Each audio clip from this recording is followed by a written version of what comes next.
Okay guys, today let's put together this engine.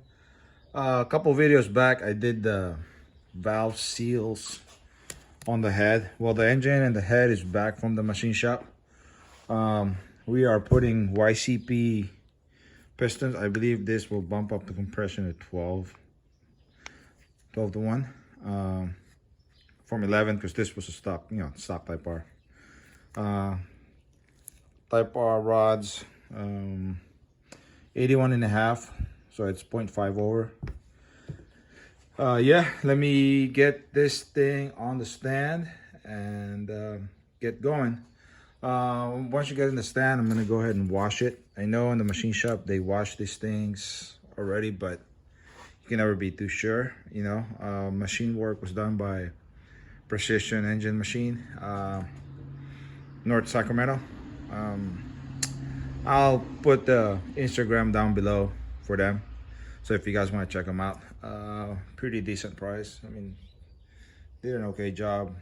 Bore basically bore, hone, deck that, and hang the pistons. So yeah, let's put this on the stand and get going. Okay, so we plastic gauge it. So here, I'll just throw the pictures of each and every single one. So basically, you put it's a green plastic gauge. You put it, you lay it across, you torque it down, and it squeezes it, and that tells you how much you have. And there's the gauge for the clearance in metric and in inches. So then you can gauge on how much clearance you'll have on the bearing. So all right. Okay guys, the bottom end is put back together. Pistons are in, pans on, and I went ahead and finished it off with the water pump. Alternator, we changed the seal on the pipe, thermostat, so everything on the bottom is good. I'm gonna go take a break. It's actually been a couple days. I worked on this yesterday, and then maybe 30 minutes a day just putting the oil pan in. I'm gonna take a couple minutes break, contemplate of if I should gift them a ARP head stud kit. I mean, I think he'd be a nice touch to this engine. So yeah, I'll probably do that. So let me go run down to 1320 real quick, and let's go. Hopefully they have the studs. Okay, I'll be right back. Okay, just got back from 1320. Got some new head studs, ARP head studs. Got them all greased up. Head gasket is on. Dowel pins are on. So let me go grab the head and slap it on. Okay, the little trick. You got to get the washers down in there, right? Let me show you how I do it. I do it with a long screwdriver.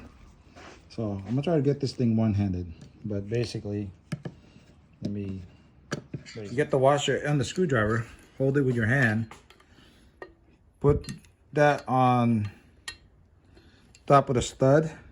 I don't know if you can see it, and then let that drop in there. And as you can see, it's on there. Same goes for the nut. For me, that is the easiest way. I've got those things down in there, without it falling off to the side or whatnot. All right, well, let me get back to tightening things down. All right, the head's all on, torqued down. So let's lube all this and put the valve train back on, the cams, rockers, and whatnot. All right. Okay, folks, I kind of got working and jumped ahead. So I think when I last left you off, I was torquing the head bolt. So now the cams are in. The valve cover's not bolted on yet. Valves adjusted. Manifolds back on. Reason I didn't bolt the valve cover yet is I'm debating whether I should cut the rest of it, since this part right here broke off. It was broken when he got here.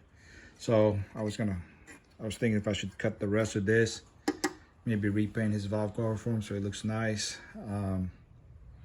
We'll see, but yeah, now I'm waiting for him to drop off. He went and got a Civic Type R transmission to go with this. So I'm waiting for him to drop that off, and then we're gonna put it in the car. He's also gonna drop off his car. We're gonna pull the GSR out of his car and put this in its place. So yeah, I'm gonna end this video right here. It's probably gonna be a short video.